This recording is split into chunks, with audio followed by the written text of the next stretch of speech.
Good evening and welcome to a new season of Q&A and another year of lively and entertaining political debate. Tonight, something special. Prime Minister Kevin Rudd joins us at the Museum of Australian Democracy in Old Parliament House. Please welcome the Prime Minister.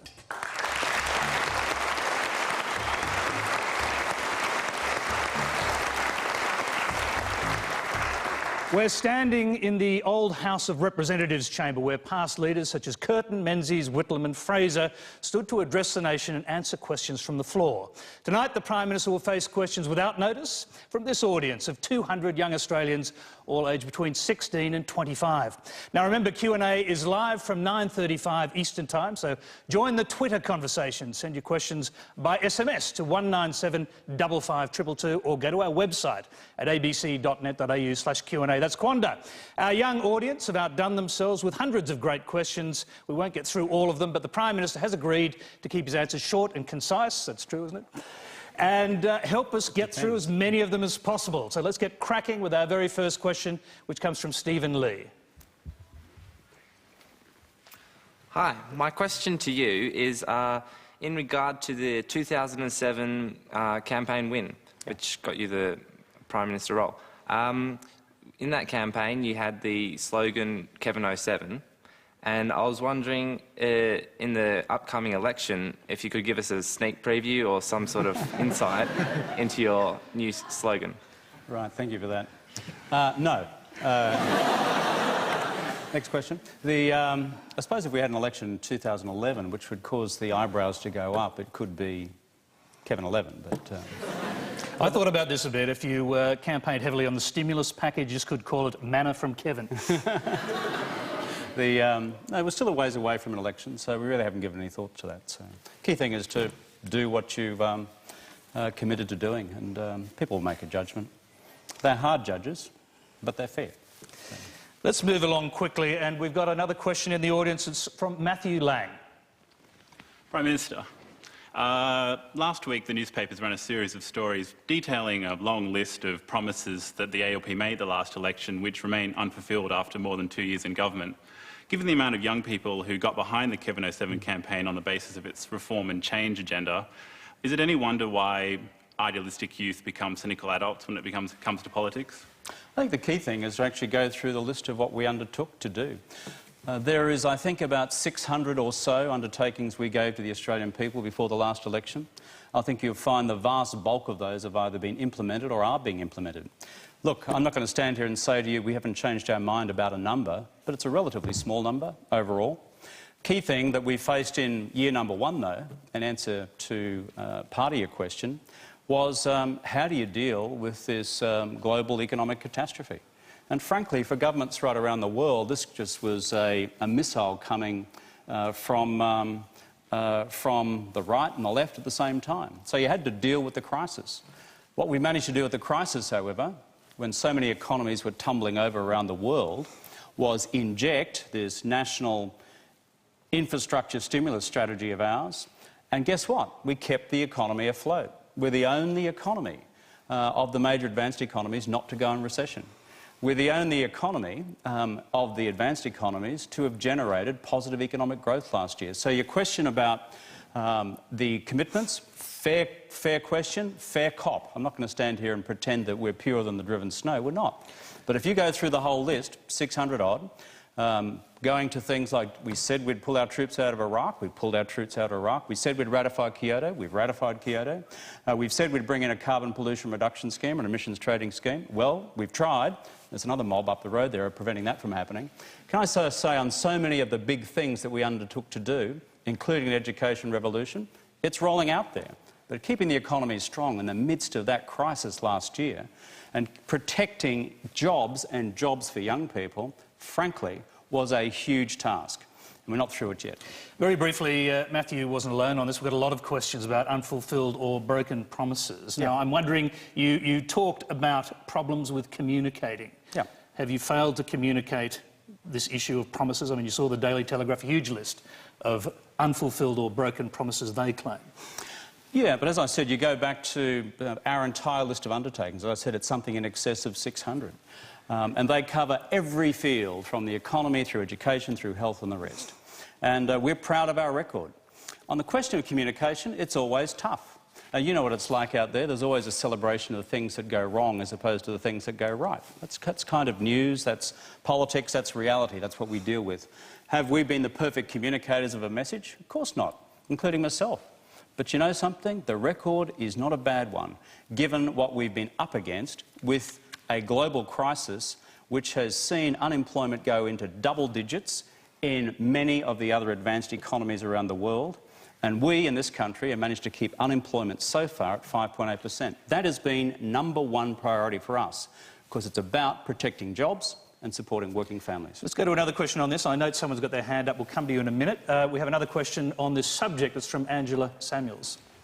Mr. Rudd, I'd like to know how you expect us to trust you, our generation, the ones that got behind you in the Kevin 07, and now you expect us to trust you on everything you're saying. And you broke promises like the laptops ones and the health ones and all the ones that are important to our generation. Well, let's go to the two that you've raised. Laptops, which is computers in schools, we said we would have a computer for every young person at secondary school from year 9 and above by, I seem to recall, 2013 or thereabouts.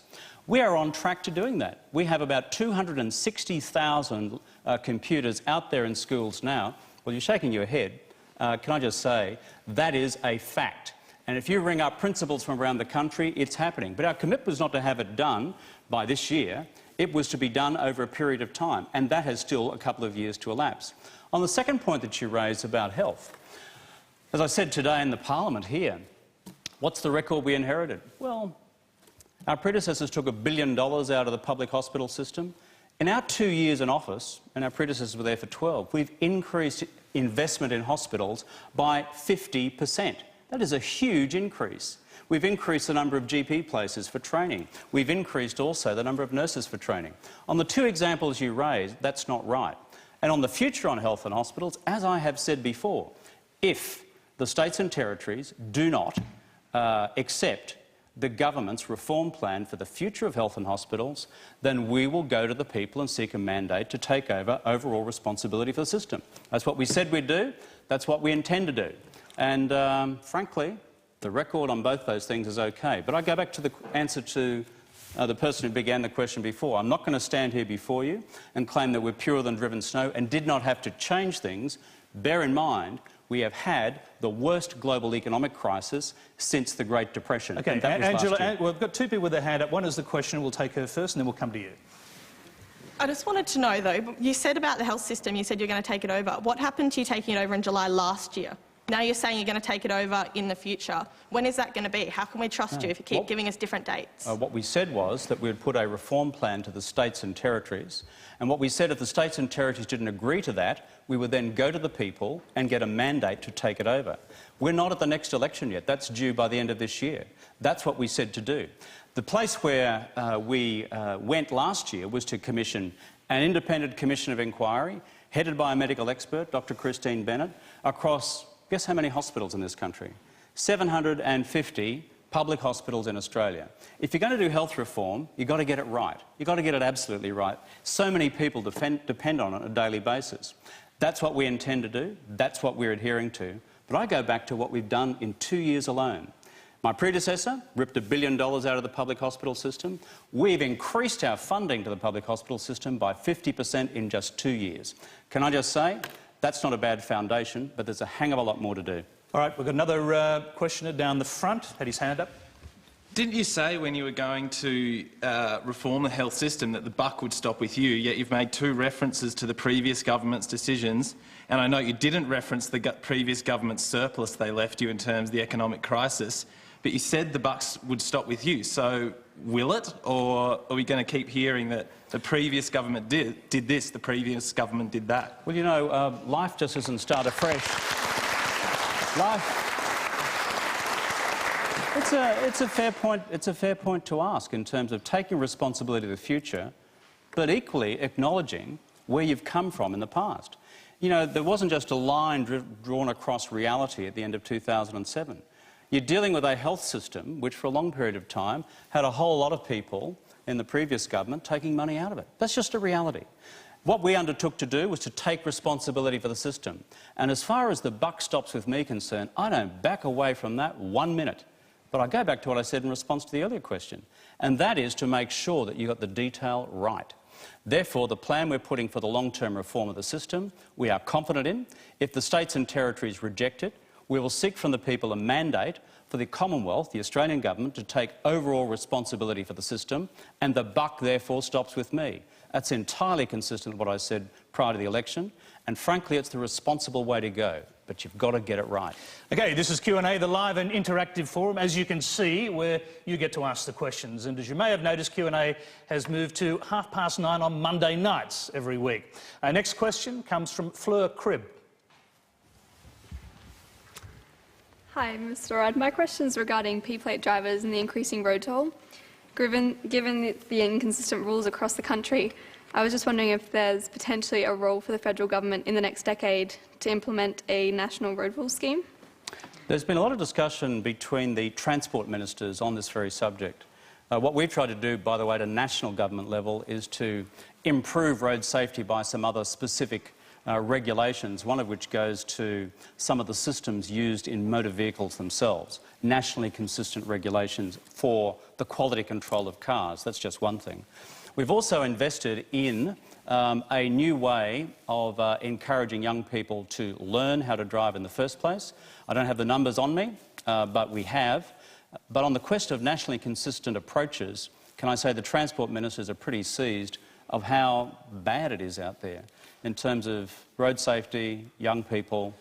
But I've got to say, there's a fair bit of booze involved in this as well, and that's a real problem. Here's a grim statistic from New South Wales. A P-plate driver dies in that state every 6 days. 66% of deaths among 17 to 20-year-olds are from car crashes. A case for a national intervention?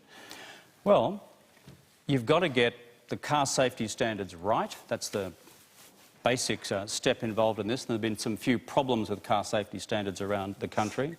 The second thing is new automatic systems to go into cars to help cars manoeuvre on the road better and more safely. That's the second thing we've done by regulation. You talk about nationally consistent rules, though.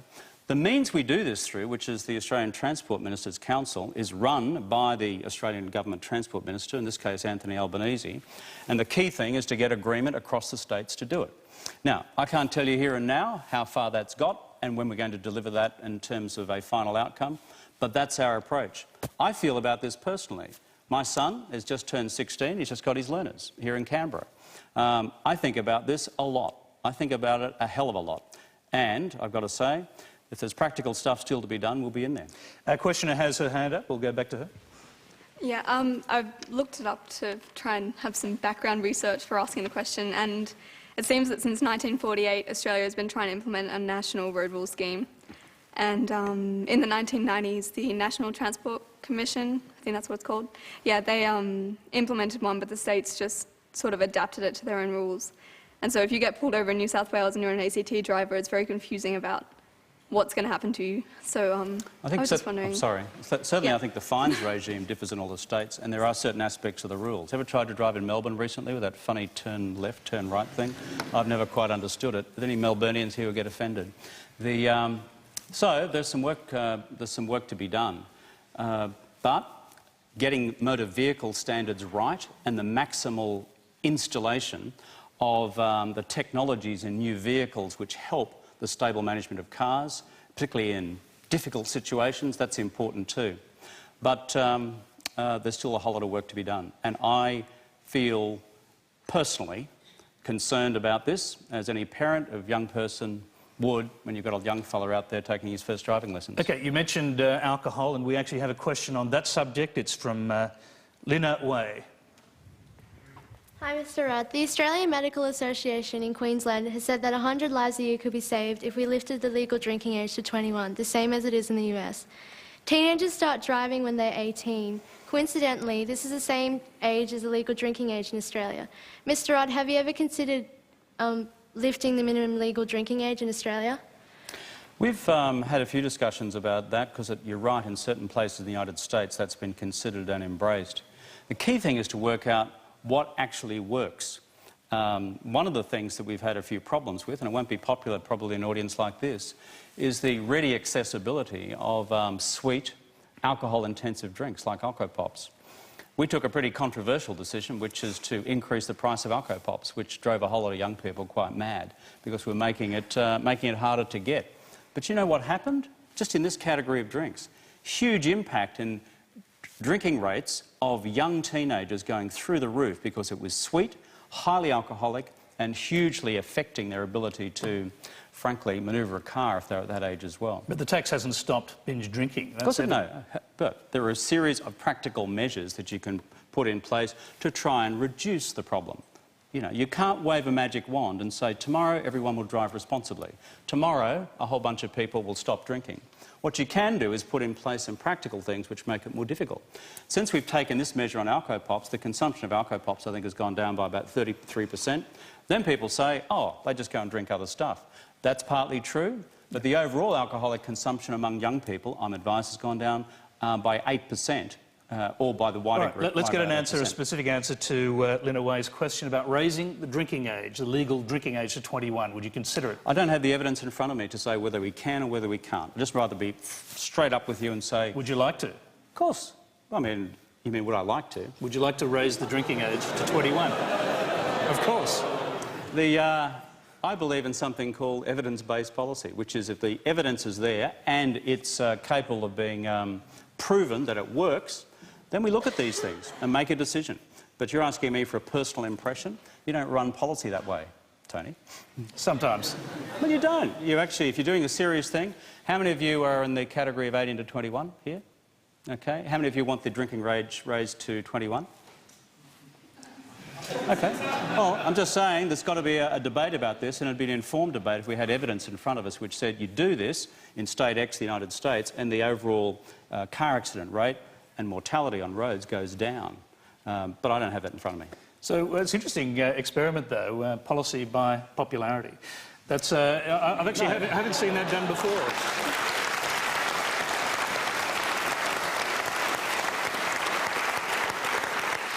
No, what I mean is if you've got some evidence-based policy, is it a uniform view in the community? Point one. Point two, is it effective? So nice try, mate, but both are relevant. No, I just keep remembering that when I first asked the question, you said, of course, and then you changed. Anyway, you're watching Q&A. What did I change to? Prime Minister Kevin Rudd is facing 200 young Australians. The next question comes from Georgia Lorandos. I'm aware that the French government is currently trying to ban the wearing of the burqa in public buildings. Do you think that it is a core part of Western and indeed Australian values that women should show their faces in public just like men? I don't, again, have any evidence in front of me which suggests that that helps one way or the other. People have different cultural and religious traditions, and I think broadly they should be accepted. Why the French government's doing what it's doing, matter for the French. But from our point of view, we don't see any reason for such measures to be brought in here. This is a pretty diverse country that we've got. And look, there's always going to be problems at the extremes of any society. That's the truth. But we've got to be respectful of diversity. People have different religious traditions, they come from different ethnic backgrounds. You're not going to just enforce some sort of, you know, one-size-fits-all approach to, you know, public behaviour and public dress. Otherwise you're going to have people marching on parade grounds at 6 o'clock in the morning because the state says so. And I don't believe that's the right way to go. Yes, we've got hands up in the audience. We'll take this one first. Do you believe that the state does have a right to intervene in cases where diversity clashes with repression, as in burqas, repression of women, as they could be seen? Well, in the challenge of civil liberties on the one hand, and your right to free choice, your right to express yourself in different ways, and maintaining security, which is a common concern and a common right to everybody, you know something? There's no magical solution. If I were to say to you in terms of people's right to protest peacefully as opposed to violently, where and when is that line crossed? And when, therefore, do the authorities step in? These are often difficult choices. So I wish there was a magical answer to that. But I'm giving you, in response to the earlier question, my overall preference, which is this is a free country. A lot of the folk who've participated in this parliament over a long period of time have taken big decisions to defend the freedom. John Curtin, back in the war, deciding the measures necessary to defend Australian liberty and democracy. And that was a freedom to choose. The big debates here in the 50s about whether to ban the Communist Party. And Australians voted that people should have the right to choose what their political persuasion was. But you know, at the end of the day, it's very hard to draw the precise line, because if I was standing here today and there'd been a terrorist attack yesterday in a part of Australia, and given our security warnings, that's always possible if you look at the security ratings in this country, then the tonality of this debate would change and people would say, well, are we doing everything we could? The balance is hard to get, but I'm saying my instincts are always on the side of preserving the liberty which we spent so many decades and centuries here building. Do you want to continue your cross-examination? No. OK, let's move on to our next question. It's on a very different subject. It's from Jeff Shen. Policies regarding to permanent residence for international students are constantly changing, and consequently, many of the international students are overloading courses so that future policy changes doesn't affect their intentions to stay in Australia. So could you please explain why international students are being singled out? Why can't they be part of Australia's future? Or is international students studying here just a revenue raiser? No, it's not. Look, this has been a challenge for governments over a long period of time, will be into the future. But you know, there's a responsibility we have to many governments and many countries who send folk here or have folk come here to study in the first place, which is, having obtained a bunch of skills, a lot of those countries actually want them back home from the place where they've come from. That's one thing you've got to bear in mind in setting your future immigration policy for students studying in Australia.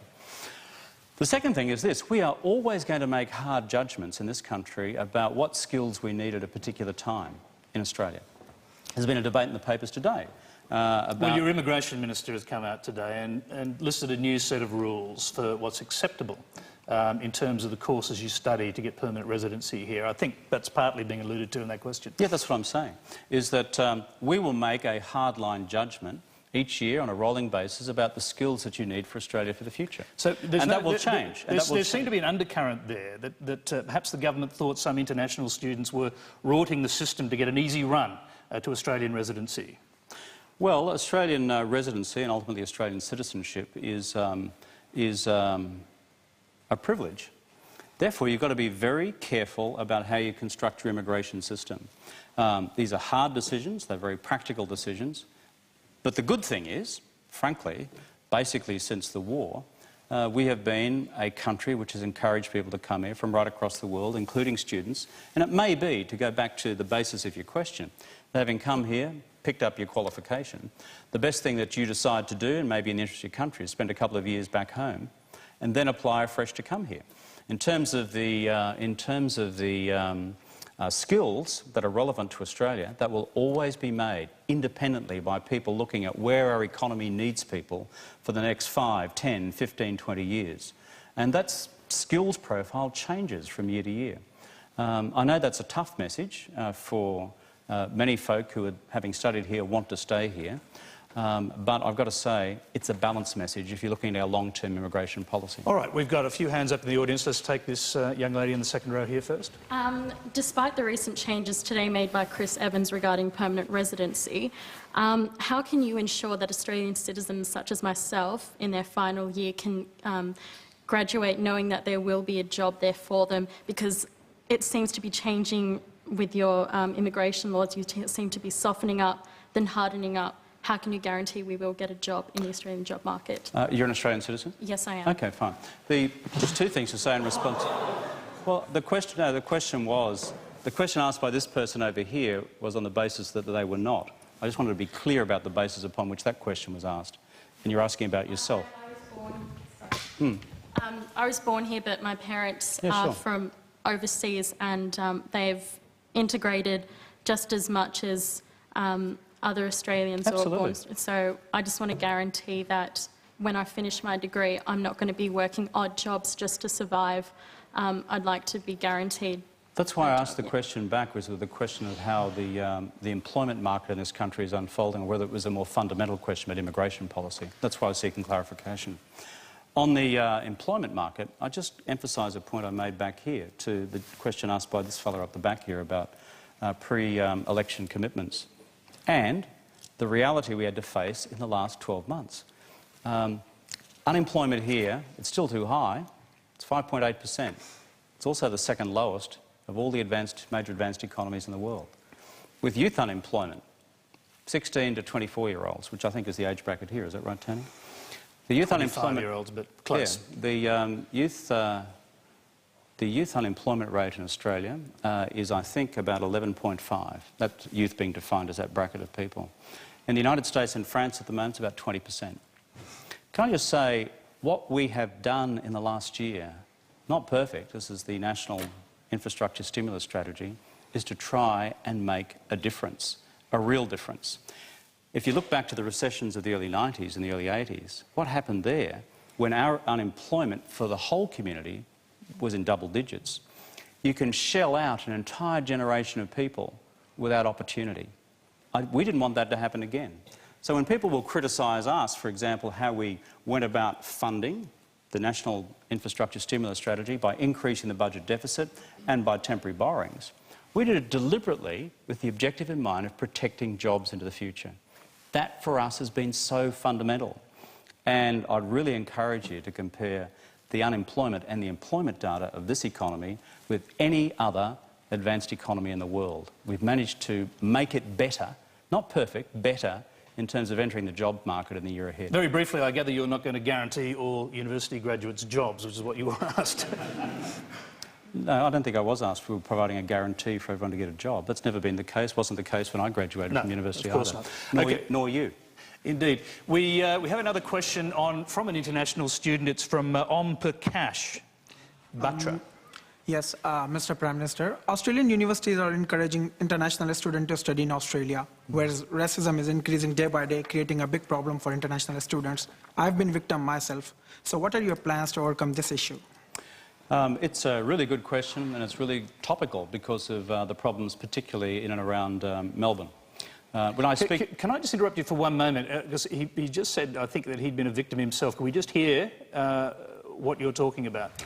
Actually, I was on New Parliament House on Australian Day, where teenagers, drunk Australian, came in and pushed me and actually asked me, said that curry munchers, and some of them misbehaved badly, which I can't explain even. So that kind of problems are happening around, and this was first of my experience, which probably changed my mind a bit of Australia as well. How long have you been in Australia, if I can ask I think that? 7 months only. Okay. Well, that's a really awful story, and it makes me sick. It really makes me sick that anyone would treat you as a guest in our country like that. It's wrong. It shouldn't happen. In terms of what we're doing about it, the work that we are currently have underway with the Victorian government is to deal with each of the teaching institutions where so many of the students, for example, from India are coming, and to look at the practical questions concerning transport, work after hours, and getting safely from where people are working off to where they're staying and then back to where they're studying. Remember, in big cities, there is, right across the world, there are violence rates. They're unacceptable, they're not good, and they often apply to all people, whatever their ethnic background. But I'm really concerned that this has happened to you just up the road. But at a practical level, your question is, what are we doing about it? With the Victorian government and the Victorian teaching authorities now looking at those series of practical recommendations. We commissioned a guy called Bruce Baird, former Member of Parliament from actually the Conservative side of politics, who's just completed a report to us on what we do specifically about the concerns which Indian students have. That's very briefly, the police in Melbourne in particular keep saying these attacks, or very few of them, are actually to do with the racism, but you've heard differently here. Do you fear there is an undercurrent of racism in this country? My experience of Australia over many, many years is that it's a very, very, very tolerant country. I'm really concerned when I hear these stories. My son-in-law is Chinese, from Hong Kong. I hear stories from him from time to time, which make me really worried about what might be going on out there. But his overall story is that he's completely accepted and part of the Australian family. But we've just got to keep a weather eye on any of this stuff ever taking hold. Because this country, Australia, is and shall be a tolerant country. And we have a combined responsibility, politicians of all sides, community leaders, young people, old people, to keep it that way. But it's tough, and other countries around the world have failed miserably on this score. Well, we've got a few hands up.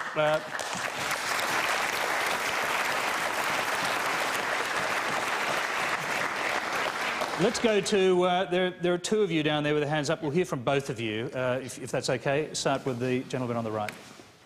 With the rate of racist attacks going up every single day, would you ever consider, like, teaching in school for like societies to, you know, merge kind of thing? Like, back in, one of my friends is in US, so their school runs a program where they give them diverse knowledge about different cultures so that they become acceptable. So would you ever consider that in school OK, level? just take that on board and we'll hear from the other young man sitting beside you.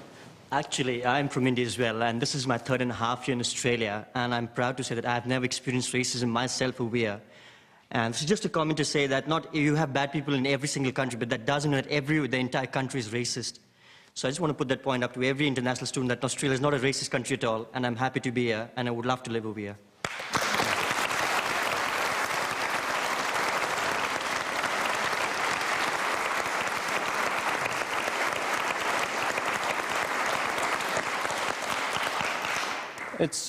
It's actually good and important to hear both these stories. It really is. That is the Australia I know, and these are the stories I am from time to time hearing. Both of these are realities. So to go to your specific question, there's always room in our school curriculum for young people to understand more comprehensively, you know, the different cultures of the world. One of my big passions in life has been, you know, the study of foreign languages, Asian languages in particular, in part because it simply provides young people, people generally, with a vehicle to understand vastly different cultures around the world, see how realities are seen differently. For me, that's really important. Whether it's Chinese, Japanese, Indonesian, Malay, whether it's Hindi, whether it's Urdu, this is important stuff. But here's one note of encouragement. Proportionally, there are more Australian kids studying foreign languages in our schools, Asian languages, than you'll find in any other Western country. This is a good thing. But its yield will not be had for a long, long time, because you may not turn out a whole generation of, you know, simultaneous interpreters, but I'll tell you what you will do. It's cause people to understand reality from someone else's perspective, and that builds respect. Let's, before we leave this question, let's go to someone with another perspective on the same issue, Moses Aduat. Prime Minister, thank you. My question is, the United States of America has invested in its own black African Americans. And President Barack Obama is a living example of real inclusion, real practical reconciliation, real sorry to African Americans. My question is, why is Australia more than happy to receive President Barack Obama, a black man, when Australia is ashamed of its own black, whether indigenous or African Australians? I think my attitude with that would be a bit different. And that is, you know something? Here at the beginning of 2008, just up the road, when we delivered the national apology to Indigenous Australians, this was one step towards achieving real reconciliation between Indigenous and non-Indigenous Australians. It's not perfect, but you know something? Until we had crossed that bridge of mutual respect, given the centuries of abuse and exploitation of Indigenous Australians by non-Indigenous Australians, then you couldn't get to the next step, which is our policy of trying to close the gap between these two parts of the Australian family. That's why we're dead set serious about this. I'll be delivering the second annual report on the closing the gap targets we set for ourselves with the apology. How do you narrow the gap in terms of infant mortality? We've committed to halving that over time. How do we narrow the gap in terms of Year 12 equivalent achievement between Indigenous and non-Indigenous Australians? How do you make sure that employment opportunities are the same? These are the basic things. Closing the life expectancy gap, which is currently obscene. So engaging in a way which acknowledges huge past errors is the first step. That's what the apology was all about.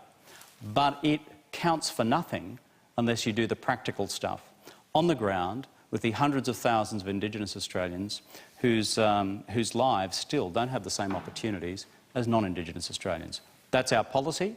It'll take a long time to work through. We've made a start.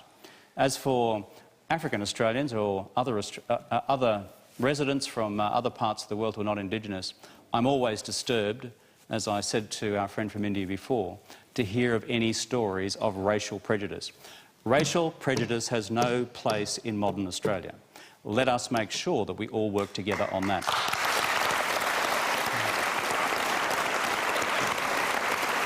Okay. I appreciate there are a few people still with their hands up, but we're going to move on again. You're watching Q&A, the show where you get to ask the questions. If you'd like to ask a question in person, go to our website and register to join the audience, just like these people have done. Our next question comes from Caradwyn Radcliffe. Prime Minister, Caradwyn. it's so easy to download music and movies online and difficult to determine whether it's legitimate.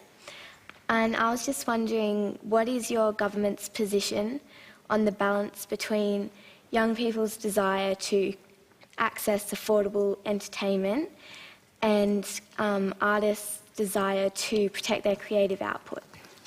Well, it's a hard one. It's almost like the question before about civil liberties.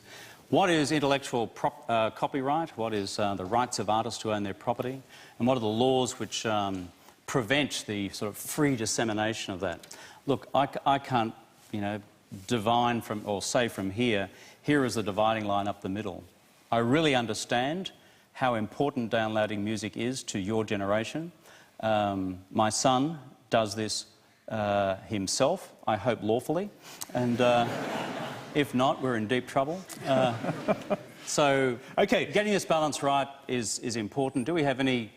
I'm not aware that we have current changes to the laws in mind. I just wish to be frank about that. I've got to ask you that because only last week there was a landmark case in the federal court. IITnet, an internet service provider, won a case that the movie industry took against them. People are downloading pirated movies using their website, and IINet, and the federal court has effectively said you can't stop them doing that. They won that case. You're going to be lobbied heavily by the movie industry. What will you tell them? Well, the first thing I'll say to them, in the consistent with the tradition of evidence-based policy, is I'll read the decision of the court and see what they actually had to say, because it's usually not as black and white as is presented. But secondly, look, this is an open culture. It celebrates the fact that you can access different sources of culture and music from right around the world and from artists who you love and enjoy. If the laws are, through the courts, being interpreted in a particular way, if I take what Tony Jones has said accurately, and being from the ABC, I'm sure he wouldn't be inaccurate, then we'll have a look at the decision and see what we can do. But I don't want to, frankly, make any pronouncement on area policy. I just don't have the evidence in front of me. I'd just rather be careful about that. All right, let's change subjects again. The next question comes from Nikki Vrugdenhill. Hi, I'm from the UN Youth Association. President Obama appears to be abandoning his scheme to put a price on carbon in the United States, but you've committed to introducing an emissions trading scheme in Australia. When Obama comes to Australia in March, will you lobby him to fight for a similar cap-and-trade system in the United States? Key thing here is action on climate change. What's great about America under President Obama is they've suddenly entered into action. The previous US administration said that it wasn't anything for them. Now we have America at the table, and it makes such a huge difference. So, when it comes to the targets that we have been discussing recently about bringing down greenhouse gas emissions, now you have America fully engaged in the global negotiations for the future. That's the first thing. The second is, how do you go about realising those targets? Our conclusion, as the Government of Australia, is that the most effective way and the least costly way of doing it is through an emissions trading scheme. That's been our approach. We in Australia, like the Americans, face something called a political constraint. And I can't quite see you now, mate. There's someone on the road. There you go. And it's called the Senate, the US Senate and the Australian Senate. And they both put this huge roadblock in the way. And so, obviously, President Obama is looking at the possibility of how you mix a response to the targets which America must realise as the second biggest polluting country in the world after China, and how you mix that with the future possible introduction of an emissions trading scheme there.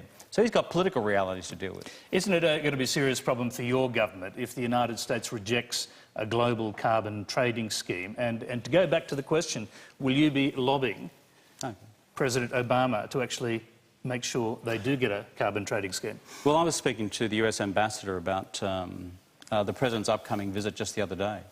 And my best understanding is that the US is looking still at how it wrestles this cap-and-trade system to the ground.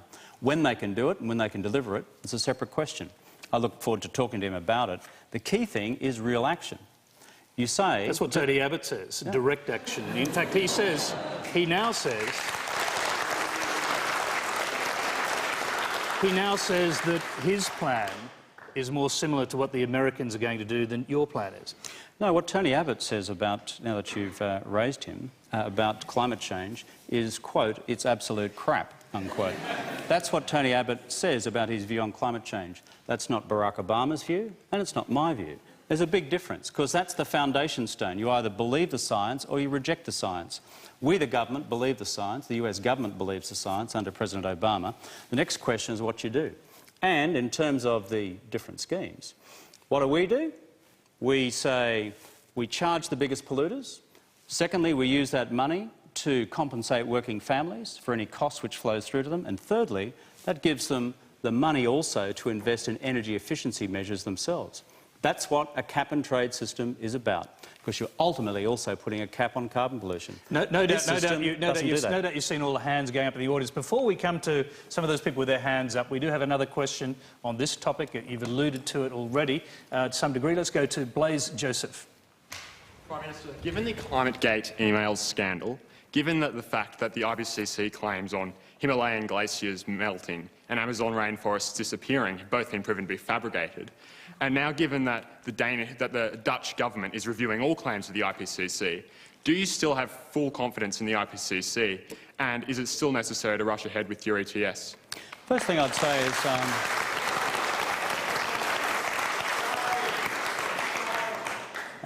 as you can see, there's a bit of division on that in the room, like the chamber up the hill. The first thing I'd say is the IPCC, the International Panel on Climate Change Scientists, has 4,000 essentially humorless scientists in white coats who go around and measure things. They've been doing so for about 20 years. They reached a conclusion about, first of all, climate change happening, and second, the high likelihood, defined as 90% plus, of it being caused by human activity some time ago. I'm saying that's actually what the IPCC has concluded. The second thing is this. Here in Australia, the government has been in receipt of advice from the CSIRO, the Bureau of Meteorology, the chief scientist, that that's what's happening here. So as the Prime Minister of Australia, you stand back and you say, well, the 4,000 scientists in white coats are all wrong, the CSIRO is all wrong, the Australian chief scientist is all wrong, and also the Bureau of Meteorology is all wrong. Well, I'm not prepared to take that risk. I'm not prepared to take that risk for your future in 20 years' time, 40 years' time, 60 years' time. My view is this generation of political leaders has a responsibility to act, And you can play the easy game of retail politics, which is to say, this is all too hard. Go around and use loose language like, you know, the climate change science is incapable of being trusted, and take a massive risk with the future. The government I lead will not do that. Okay.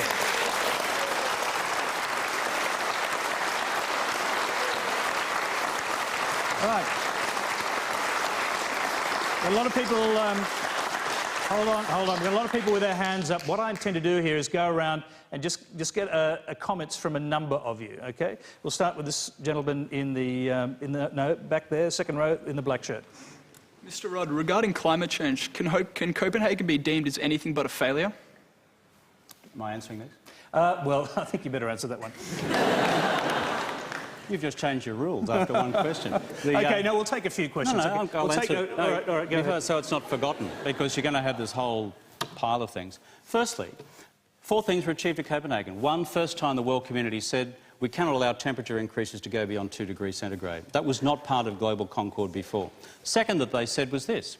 The second point they said was this, that developed and developing countries for the first time must contribute to the reduction of greenhouse gas emissions. In the past, the big emerging economies like China and India were not in the play. And the third thing is, for the first time, a global system of measurement.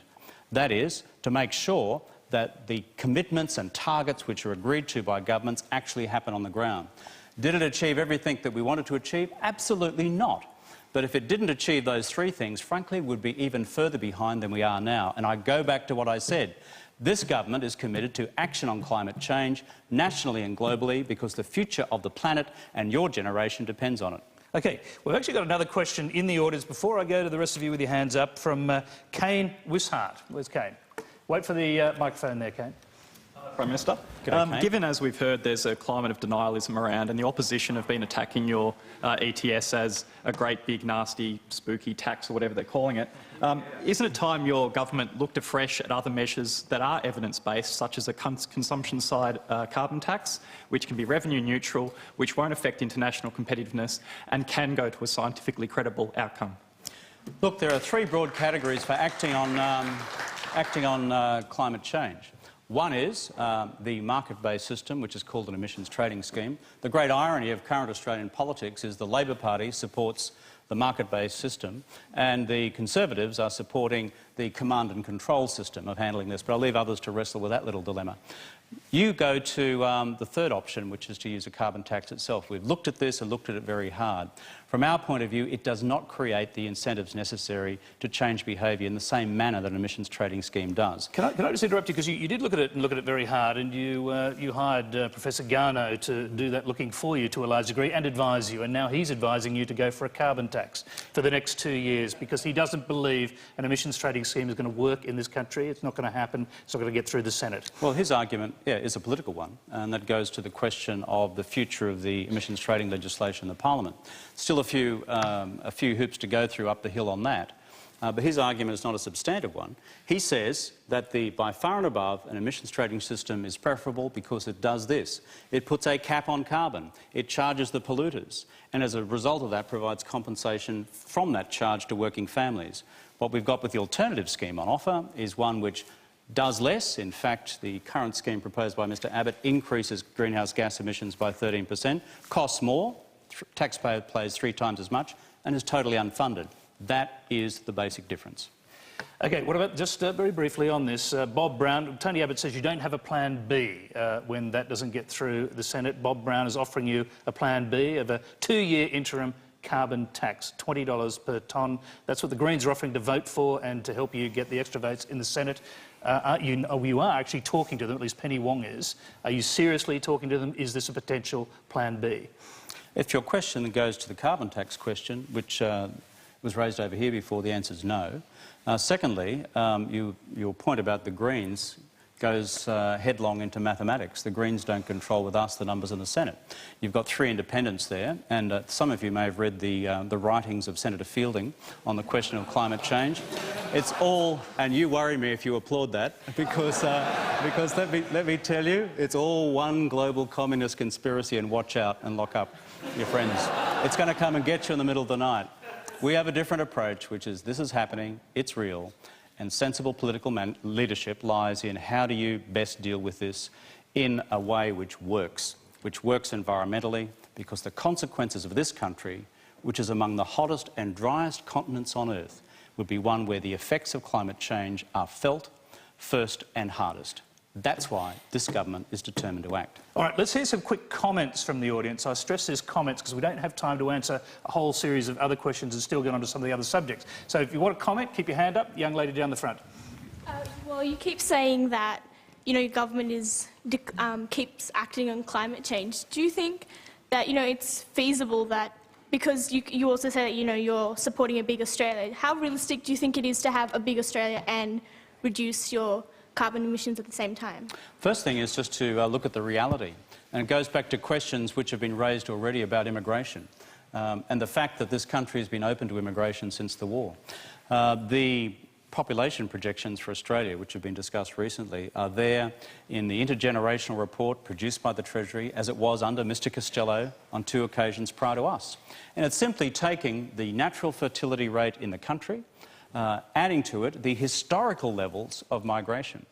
And you go out to the projections for 2050, which has been talked about, and producing a population of 36 million. Guess what? That assumes a population growth in Australia slower in the next 40 years than it was in the last 40 years. So let's just keep all this into perspective. Second point is, the big challenge with population is, how do you plan effectively in terms of the infrastructure needs of the future? And that is one of the big future challenges facing Australia. Acting on climate change, planning our infrastructure needs, making sure that we're building the skills base for the Australian economy for the future. Because we want to be a world competitive economy, an open society, but it means grabbing these future challenges, not pushing them to one side. Just a couple more, and I stress comments here because we don't have time. Let's hear from this young lady at the back with a hand up. In the absence of international agreement, how confident are you... Oh, that's a question. Sorry, I'll try to rephrase it, but how confident are you in the effect... That's all right, I'm sorry. Go ahead. Keep going. In the effectiveness of the implementation of an Australian ETS, both strategically and financially? Well, the virtue of an emissions trading scheme domestically in Australia is that it's a market-based scheme but which caps carbon pollution. One of the problems with the alternative scheme is that it doesn't. That's the big difference. You also talk about international measures, as I said before in response to the question about Copenhagen. For the first time, governments around the world agreed on a global monitoring and measurement system. Prior to that, we had no such agreement. So you'd be right to be sceptical about the future in the absence of a mechanism to measure what people are doing. None of this is easy. It is all really hard. But there are two big strategic options for the future: bury your head in the sand and hope it all goes away, or act. We're in the business of acting. OK, you're watching Q&A. Remember, you can send your web or video questions to our website. The address is on the screen, or join the Twitter conversation. And in just a matter of interest tonight, we have a matter of interest here. Apparently tonight's program has peaked as the #1 trending topic on Twitter worldwide. That's hard to believe, isn't it? OK, but apparently it's true.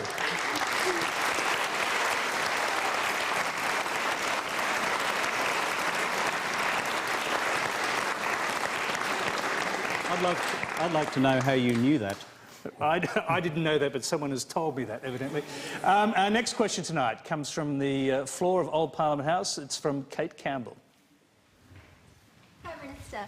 The school performance measures cited on the My Schools website clearly show that those schools situated in lower socioeconomic areas generally achieve poorer results than their counterparts with a higher socioeconomic index. Rather than the current crude method of naming and shaming, what tangible efforts is the Rudd government going to make to support the students, teachers and parents in these disadvantaged areas? OK, three quick points. One is, we believe in transparency. That is, that every school in the country, and there are 10,000 of them, primary schools, secondary schools, government, non-government, should be answerable to the parents of Australia how the school's performing against very basic skills tests. Literacy, numeracy, spelling, grammar, stuff like that. Secondly, the virtue of having the information also enables the government, through Julia Gillard, Deputy Prime Minister and Education Minister, to know where to intervene and provide support. If you simply are in the business of putting up a list and saying, gee, there's a problem over there, and then walking away, it wouldn't make any sense. But if you're in the business of saying, here's a problem, and here is an investment fund of $2 billion to be made available to disadvantaged schools, then you know where it's to go, what specific literacy and numeracy programs may be useful to overcome problems at Year 3, Year 5 through Year 7, and provide the resources to it. The last thing I'd say about the measure itself is simply bear this in mind. This is the first time we've done this. On top of it, we intend also in the year ahead, if the government's returned, to have tested the attitudes of parents about the overall performance of the school. What sort of culture's in the school? Are they community-engaged schools? Are they schools which are really being innovative in the way in which they bring the best out of their children? In other words, a rounder view of the school. This will go up on the website as well. How is that going to be tested? Are you going to bring them in to do their own little Naplin tests in school halls? How are you going to do that? You mean the surveys? No, the parents. No, the parents will be surveyed by normal means, by a survey company. If you've got a school community of 500 kids, you've got, you know, a bunch of parents in that community, and therefore you'll survey them. The details of this will be sorted out during the year, but the question goes to how do you provide a balanced view of the school? One is the intrinsic performance on literacy, numeracy and the basics, and the second is what sort of school is it in the eyes of those who entrust their kids to it. Nothing's perfect, but we want to help create in this country what we describe as an education revolution. And that means making sure that our young people have all the skills necessary to properly participate in the workforce of the future and to have the tools to do that as well. Just a quick follow-up on that. This fund you're talking about, which will direct billions of dollars, I think you said, to the disadvantaged schools who are identified by these tests, how are we going to know it's as a result of the test? Is there going to be some sort of measure for that? Well, I've discussed this with Julia as well. All these things will be measured, befores and afters. But you know something? You couldn't get to first base until you've got an initial set of measures. There are going to be inaccuracies. Let's just accept that. But I'd much rather have a national education system where our 10,000 schools know how their schools are performing. And if you've got, for example, a real problem at consistently at a year 5, 7 and 9 level, but no such problems at a year 3 level, well, what's happening in that school? If there are problems just emerging at the year 9 level, which weren't evidenced in the earlier years, what's happening in that school? These are questions to be asked, but frankly the objective is about how you improve the quality of what we do, but it adds up to nothing unless you're actually providing schools with extra resources to make it happen. All right, we need to do this for 2 hours next time because we're almost out of time. Let's go to our final question, which comes from John Casey. Mr Prime Minister, tonight has mostly been about us giving our vision for the future of Australia. I think it's now your turn. Where do you see Australia in 20 years, and what are your hopes, dreams and plans for the future of Australia? Thanks for the question. It's really important. Part of being where you guys are is to think about your futures and have your views to us about where you want the country to be. So, in summary, it's a bit like this. Number one is this.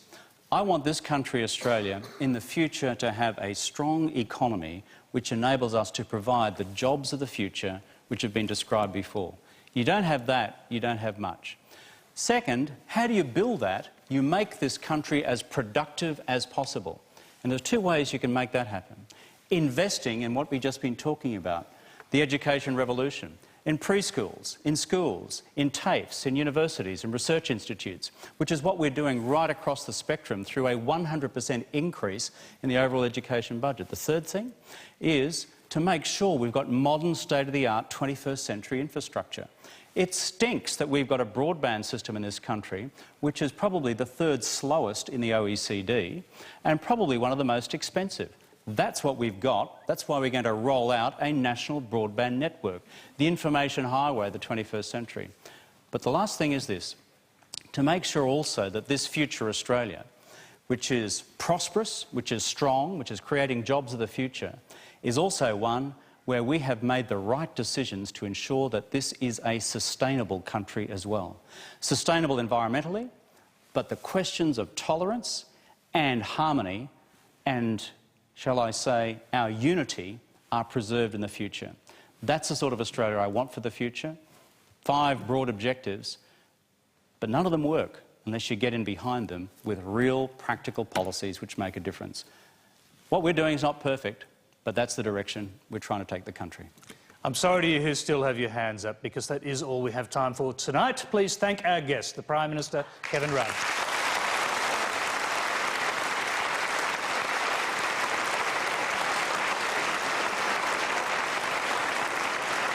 Okay.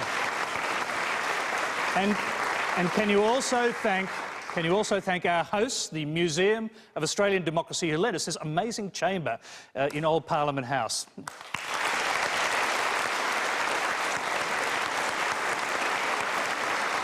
Okay. You've got one more chance to clap. Give yourselves a round of applause for being a night of great questioners. All right. Next Monday on Q&A, we'll have a panel of very lively guests. The Finance Minister, Lindsay Tanner, the Shadow Finance Spokesman, Barnaby Joyce, author and business analyst, Satyajit Das, commentator Melinda Tankard-Reist and social researcher Rebecca Huntley. If you'd like to know more about our panellists, you can visit our website, abc.net.au/Q&A, or send your questions in, so if you'd like to get an answer to them, obviously. So until next Monday night at the same time, I bid you good night.